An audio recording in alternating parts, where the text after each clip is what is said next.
We have never had justice.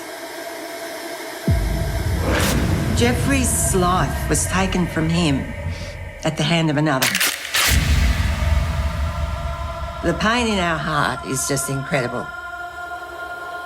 And that will never go away. Truth and justice. That's all we're asking.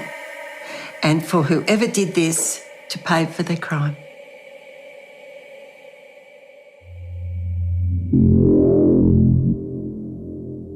A crime scene like no other. Jeffrey Brooks, shotgun wound to the chest, slumped in the front seat of a car. The weapon that killed him, an old farm shotgun, is underneath his body. Jeffrey's hat and a pool of blood 11 metres away. What happened?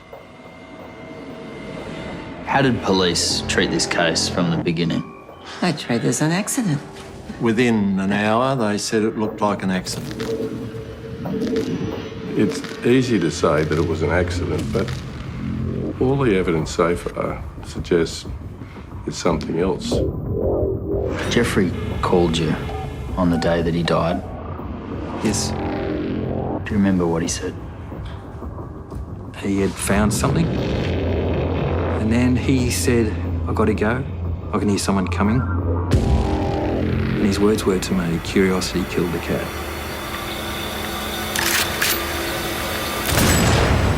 Tonight, we reconstruct the day of Jeffrey's death. The exact location, same car, same gun. So what you're saying is this couldn't have happened? No. We complete the ballistics tests police never bothered to do.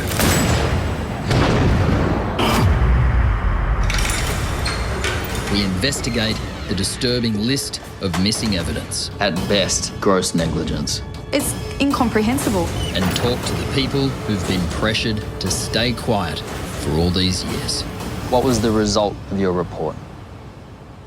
We used the term not accidental, may involve murder. There are allegations that go to the very top of the Queensland police force. Hans? And we track down the last people to see Jeffrey alive.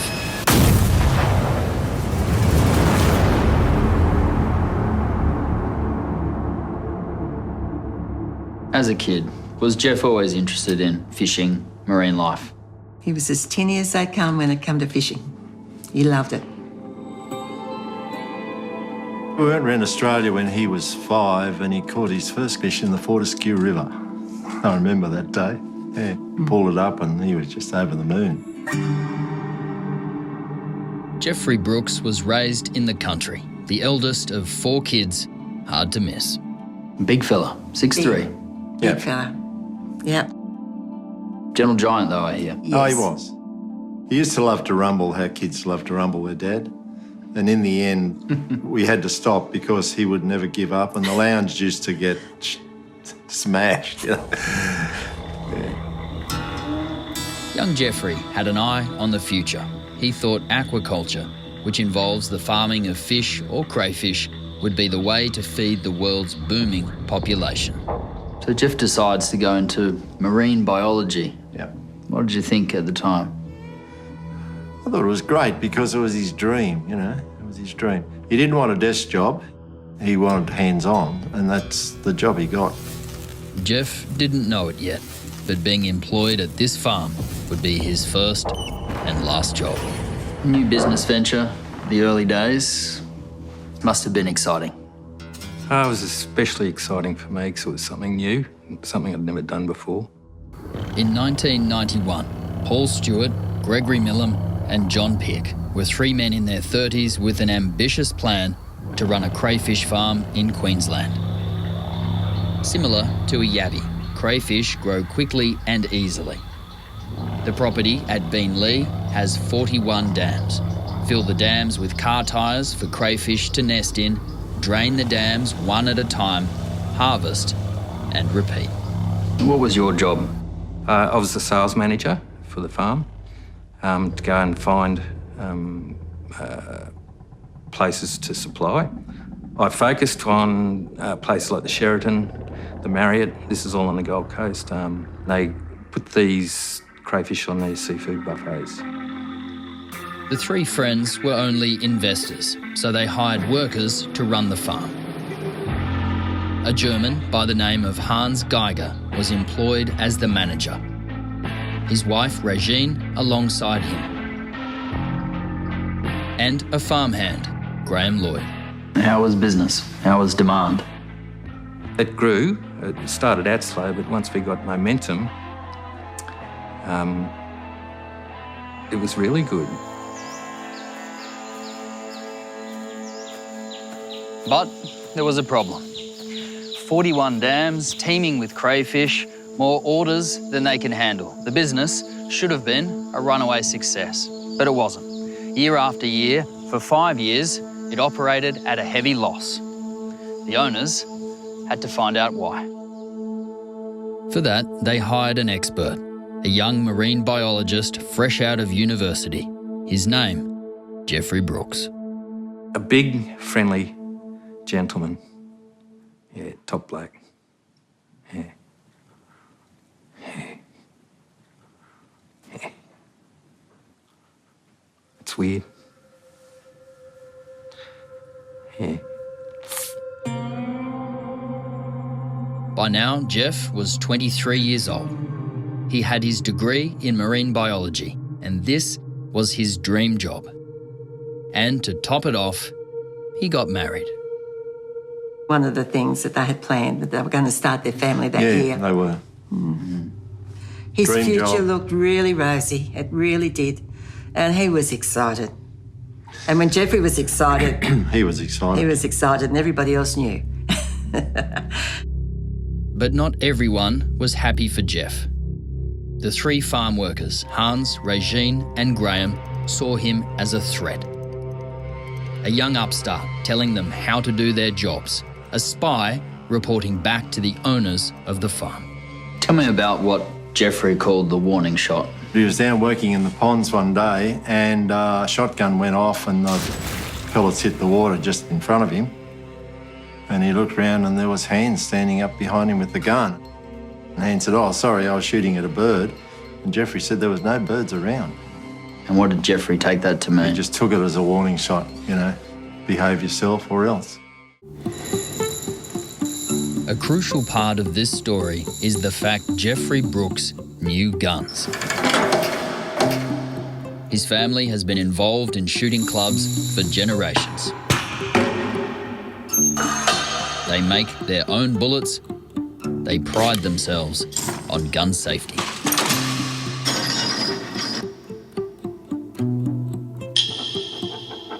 Jeffrey at about, I think his first word was bang. And he always, you look at the photo albums and he's always got a plastic gun or a cowboy gun and a holster on his hip or something, you know. Part of Jeffrey's new job at the crayfish farm involved shooting, mostly scaring off birds that come to eat the crayfish.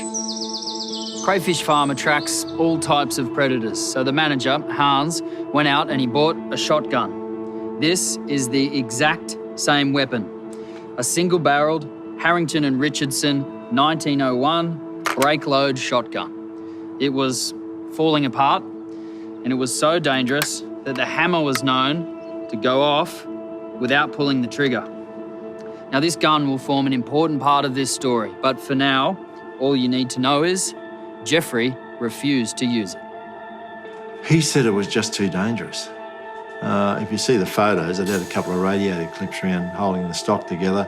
The front wood was missing. Take your life in your own hands. The old gun that was on the farm, did you know at the time that it was a dangerous gun? Not until Jeff started working there. What did he say? He refused to use that gun, point blank. Did you ever see Jeff with that gun? Never.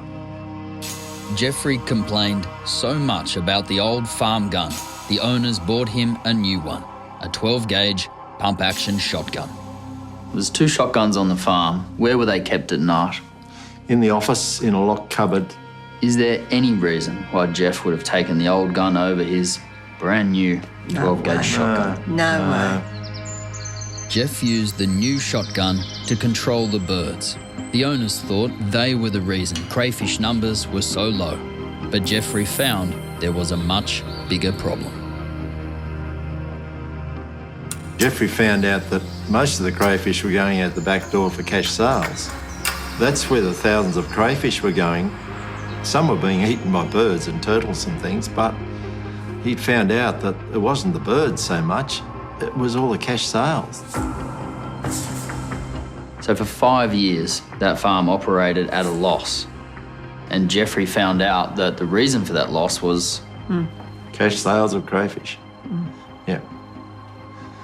Like if you put 10,000 in a pond and you only get 3,000 out. That's a lot of money going somewhere. This discovery was backed up by the marketing manager, Paul Stewart. While doing the rounds of hotels and restaurants, he found someone else had beaten him to it.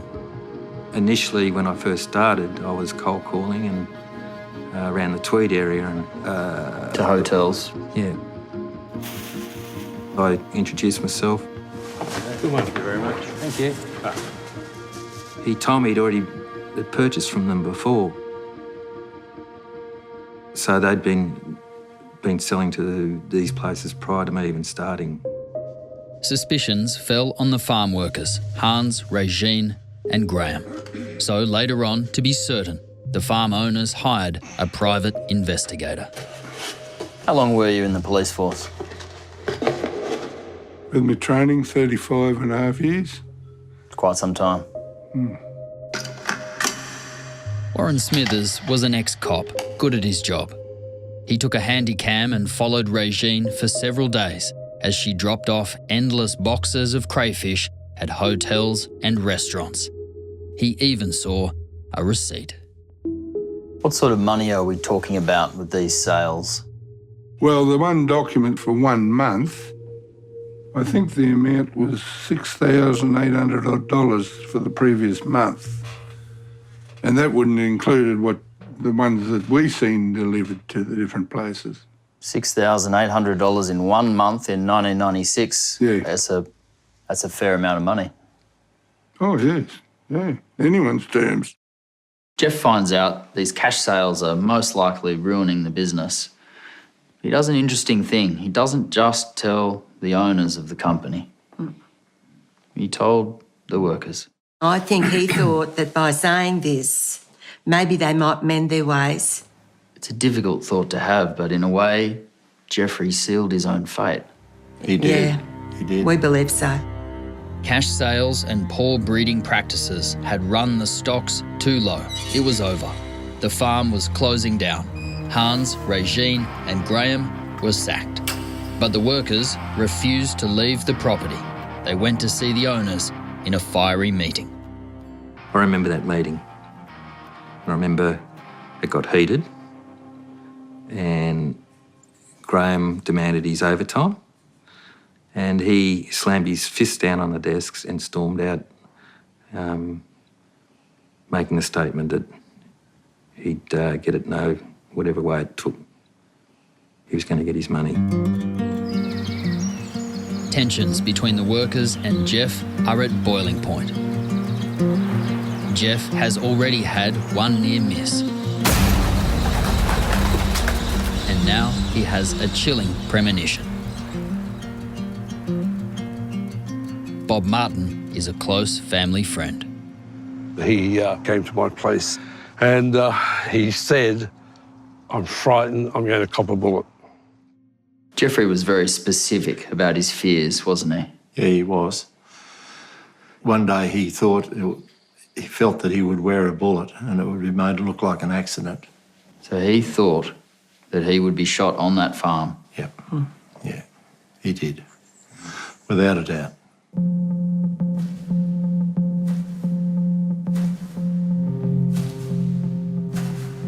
On the 13th of March, Jeff arrives early for work. The owners want him to keep the farm running until it's sold.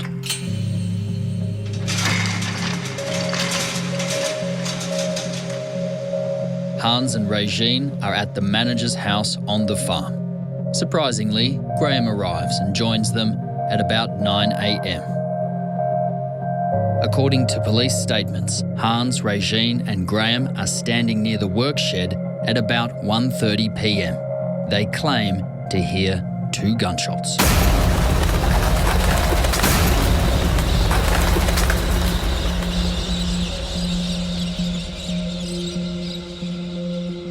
Then, at about 2 p.m, even though they've all lost their jobs, Hans says he drives into town to run errands for the farm. Hans claims he stops at 3 locations: a car wrecker's, Franklin's and a muffler workshop. Witness statements reveal no one is certain when he was there. He returns sometime after 3 p.m. Back at the farm, Graham Lloyd takes a farm vehicle and he goes to feed the crayfish at the back dam. Graham claims this is when he makes a gruesome discovery.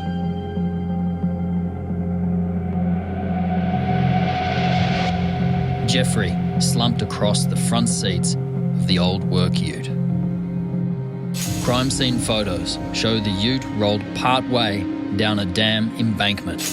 The old farm gun is underneath Jeff's body. Jeff's wet akubra is near a pool of blood 11.5 metres away.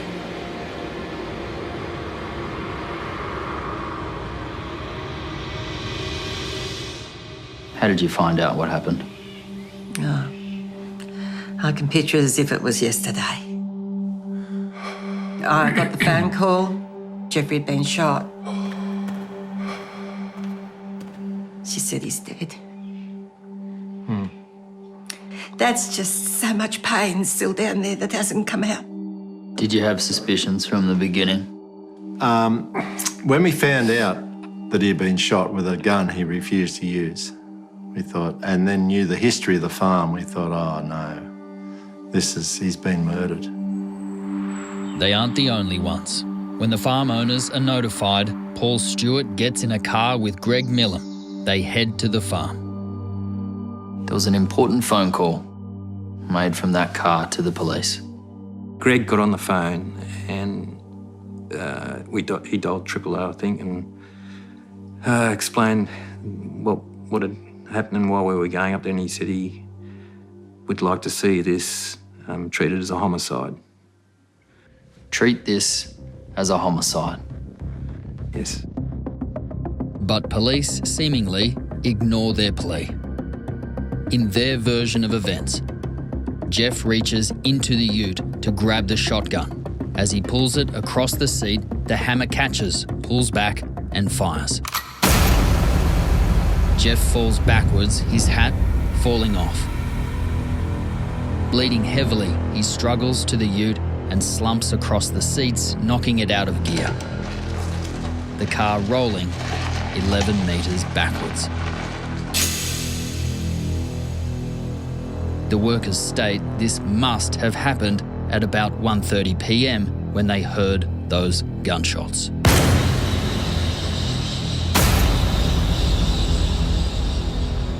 There's a major problem with that timeline of events, something that Hans, Regine and Graham knew nothing about. You see, unbeknown to them, Jeffrey made a phone call, and he made it at 1:51 p.m, 21 minutes after he was supposed to be dead.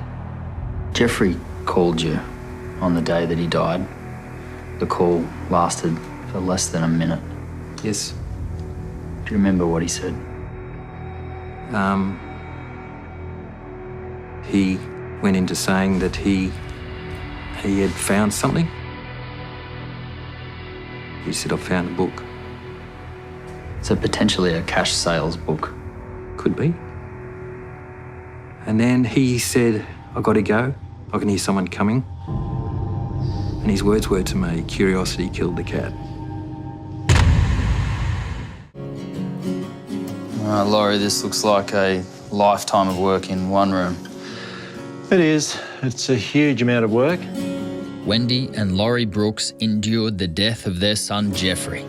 Then, every day since, they relived it, gathering a mountain of evidence to prove the police got it wrong, to prove their son was murdered. We've got plans of the farm, where it happened, all the dimensions of the ute. Statements from the witnesses. We have statutory declarations and post-mortem reports. Oh, it's just incredible. Yes, I believe they had the answer on the day if they would have looked for it. That's one hell of a coincidence. A man who's in fear of his life, of being shot, turns up, shot dead. Absolutely. There are more than just that coincidence. Peter Boyce is a criminal lawyer who wants a fresh coronial inquest to examine not only Jeffrey's death, but the police investigation. In your opinion, did they do their job? Well, if you follow the experts, the answer's no. When any gun is fired, it leaves behind a microscopic powder called gunshot residue. It proves that a person either fired or did not fire a weapon. Jeff's hands were bagged that day for testing, but the coroner was later told not to bother. The gunshot residue. Yep. No test done on Jeffrey's hands? No. No tests done on the hands of any of the farm workers? No. Why? You better ask the investigator because they're pretty obvious, aren't they? There's one thing I noticed, the police brief and the coronial inquest. No mention of the shotgun being fingerprinted at all. Did I miss something? No. So no attempt was made to take fingerprints from the gun. Then there's the phone call Jeff made to Paul Stewart at 1:51 p.m. Someone's coming, mate. I've got to go. Yep. Curiosity killed the cat. It's most likely the last phone call he ever made, perhaps his last ever words. Highly important. Content of that was never discussed in any of this investigation. Yep. Highly relevant. Why it wasn't, don't know. In a case of this nature, how important are ballistics tests on weapons? Crucial. Absolutely crucial. In this case, never done. No. Of course, it could be done now. Except the weapon was accidentally destroyed. It's now missing, along with a disturbing list of evidence, including the X-rays of the gunshot pellets, crucial in proving where the shot came from, the T-shirt Jeffrey was wearing, the all-important autopsy photos, and their negatives. Inconceivable. That's pretty poor. Surely it's more than poor. Well, I'd describe it even worse than that. You just haven't done your job. One coincidence is one thing, but a stack like this? Huge number. Yeah, huge number of things that don't add up. Plausible? I don't think he died by accident.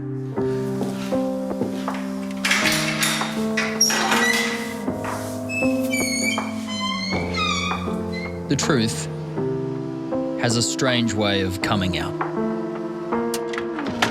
Sometimes by accident. Which is how journalist Kate Kiriakou uncovered this story.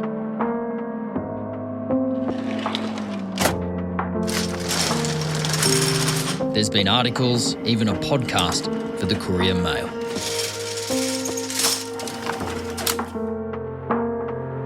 A police officer involved in that original investigation was someone we were writing about, and the family, Wendy and Laurie, recognised his name and rang us.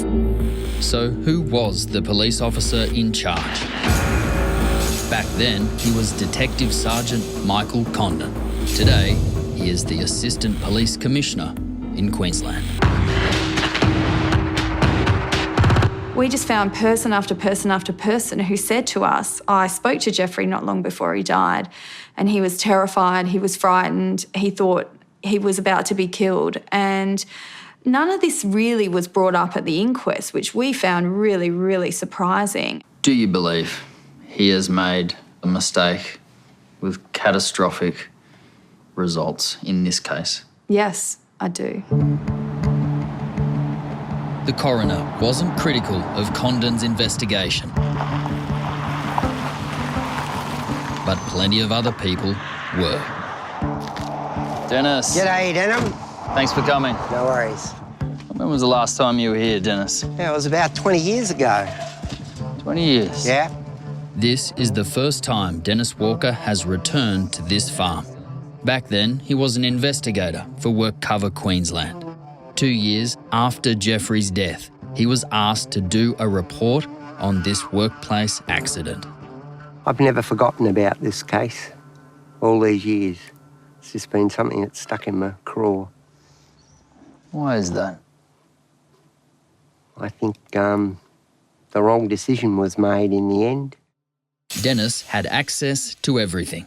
Police interviews, notebooks and sketches, crime scene photos, the coroner's report, and most importantly, the police evidence room. We wanted access to the T-shirt, if at all possible, and we also wanted to see the X-rays. The next day, my partner received a phone call from the property officer, and he was in a bit of a state, and he said, I can't find them. What does that say to you? I can't really say. Or you don't want to say? I don't want to say. Dennis Walker was under pressure to agree with police. The death was an accident. What he did next took courage. What was the result of your report? We used the term not accidental, may involve murder. How was that report received? Not very well. And a couple of weeks later, I got a call to go in and see one of the powers that be, and it was just made clear to me that, I think the words were, you must stick to the brief. And I think it's much more comfortable for them to have called it an accident. Were you pressured to change that report?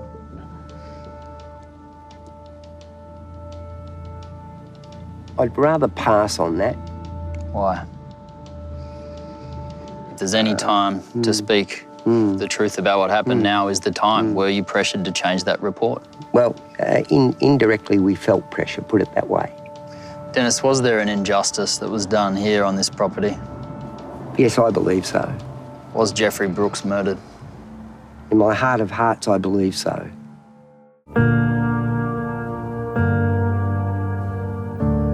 Did Jeffrey commit suicide? No. No. Did he accidentally shoot himself? Definitely not. No.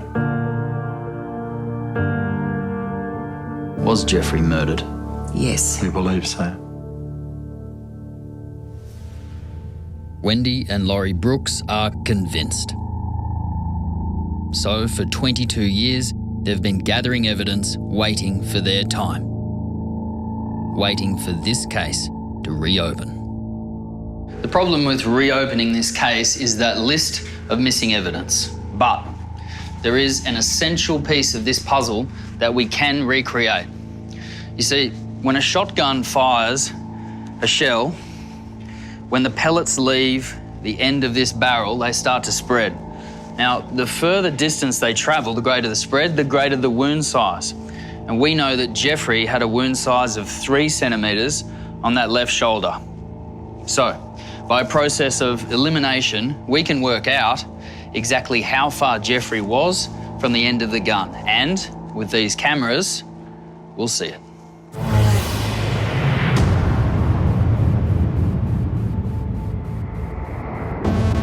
This remarkable camera can capture individual shotgun pellets travelling faster than the speed of sound.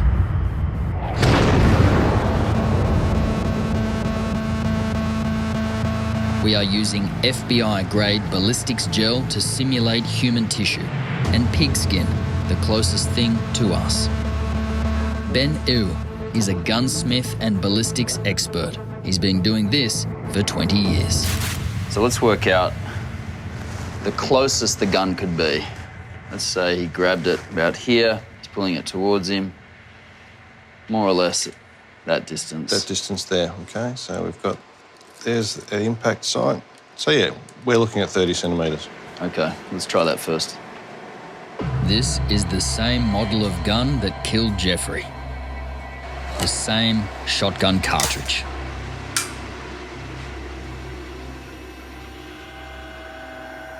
Three, two, one.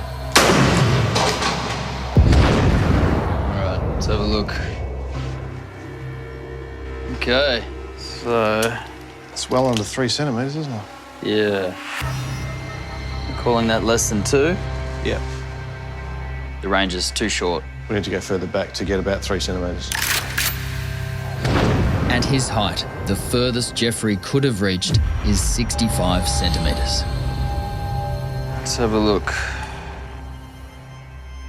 You got 2 centimetres. Yeah. Not much more than It last hasn't really time, is it? expanded much at all, has it? No.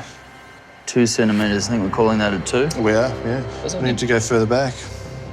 So we double the distance to 1.3 metres, far beyond 1. Jeff's reach.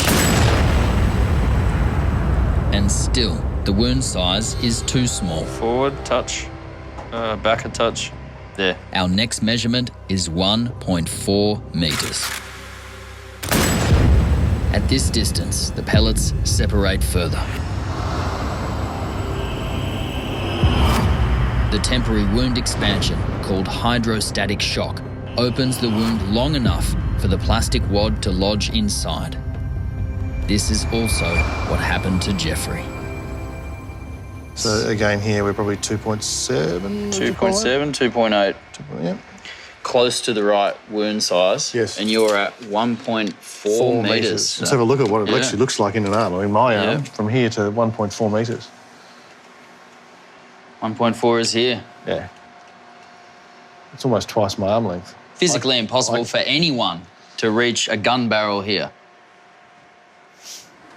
So that's the distance. The next test is to simulate the correct angle. Let's get our metre 40.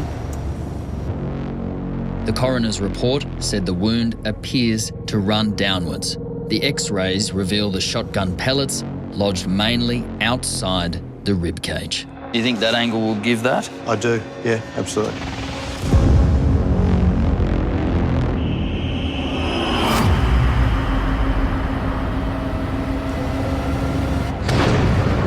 Well, that's definitely the right wound track. It's definitely the right one, isn't it? Yeah.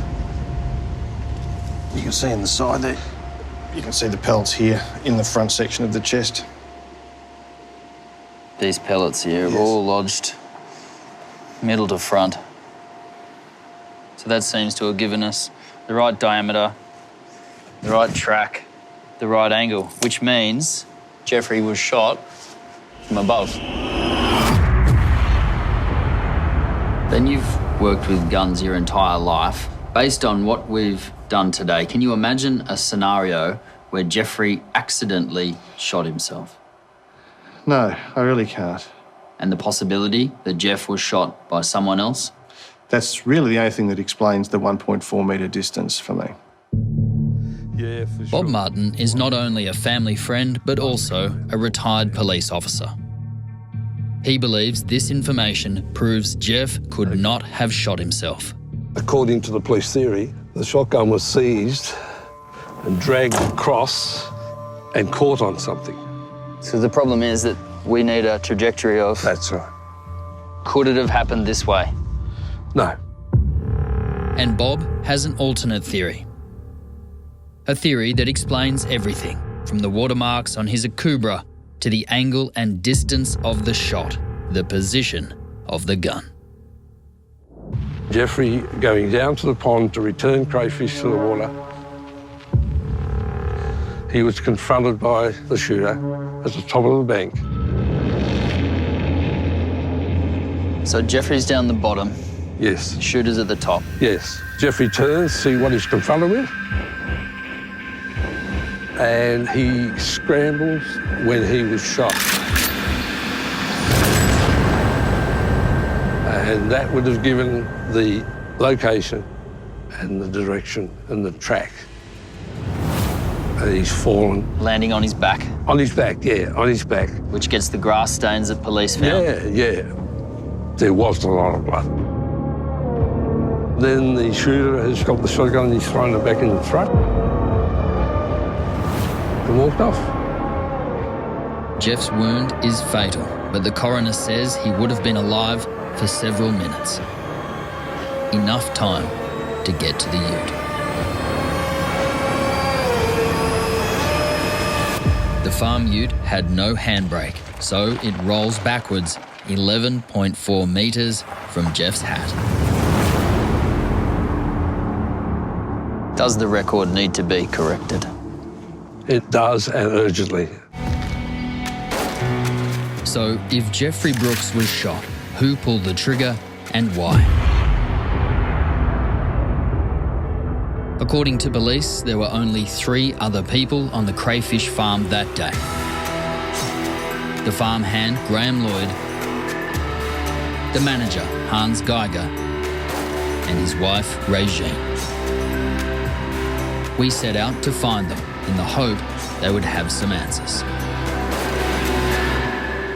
We've done some digging of our own into the past of Hans and Regine Geiger and a money trail that ends at this very property. The same year that they were employed at the crayfish farm, Hans was declared bankrupt, financially finished. Then, just 3 years into their new job at the crayfish farm, not only did Hans have his bankruptcy discharged or cleared, somehow they found the money for this place. Where did that money come from?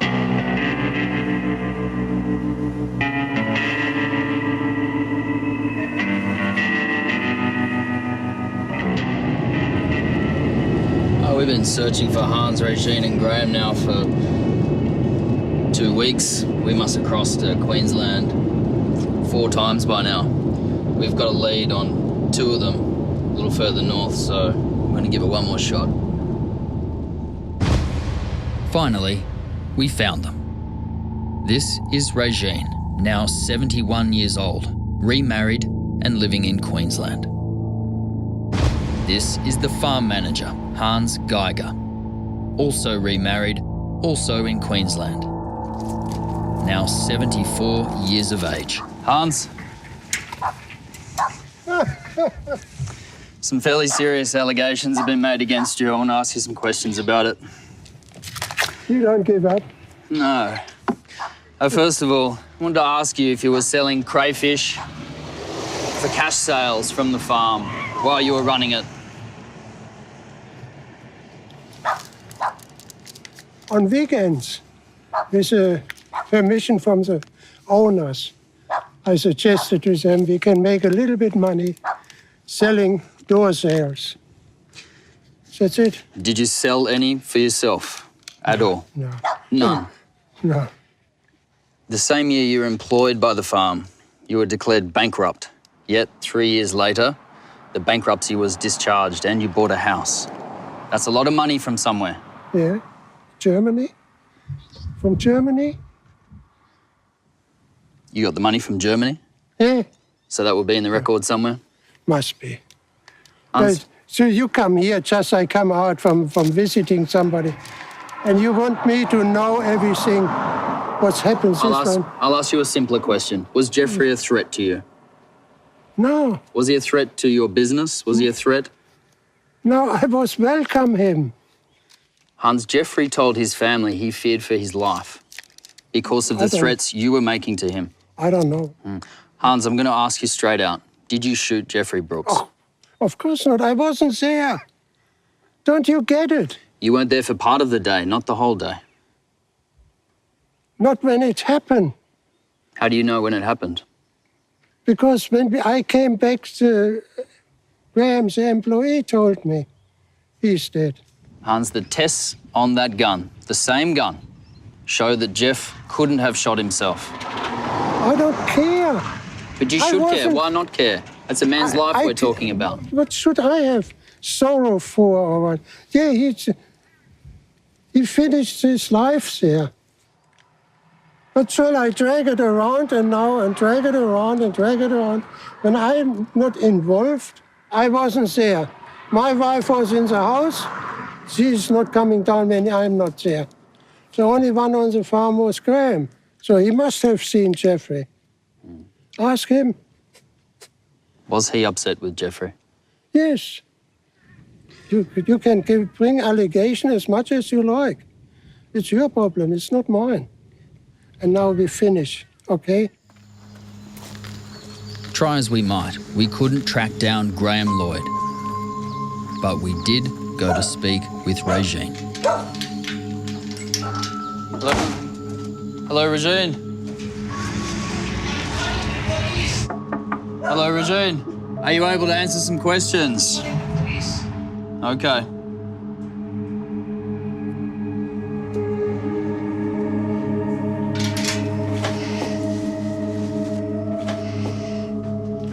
Hans and Regine have moved on from this story. But not Wendy and Laurie. Not yet. They want the truth.